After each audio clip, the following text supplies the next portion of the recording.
భారతదేశపు మొట్టమొదటి విద్యాశాఖ మంత్రి మౌలానా గారు భారత స్వాతంత్ర్య చరిత్రను సిలబస్ పుస్తకంగా రూపొందించే కమిటీకి ఆర్సి మజుందర్ గారిని ప్రధాన సభ్యునిగా ఎంపిక చేశారు. మౌలానా గారు, మజుందార్ గారిని బహదూర్ షా జాఫర్ యొక్క ముస్లిం సైనికులు భారతదేశంలో స్వాతంత్ర్య ఉద్యమాన్ని ప్రారంభించారని పాఠ్య పుస్తకాలలో వ్రాయమన్నారు. ఆర్సి మజుందార్ గారు అందుకు నిరాకరించారు. ఎందుకంటే బహదూర్ షా యొక్క ముస్లిం సైనికులు అప్పట్లో హిందూ గ్రామాలపై కూడా దాడులు చేశారు, ఆలయాలను అపవిత్రం చేశారు.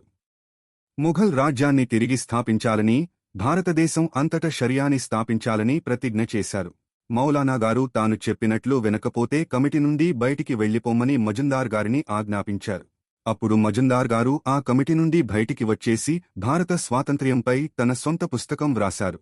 నేటికి భారతీయ పాఠశాలలలో విద్యార్థులు చదువుతున్నది అప్పట్లో మౌలానా గారు వక్రీకరించి వ్రాయించిన పాఠ్య పుస్తకాలనే.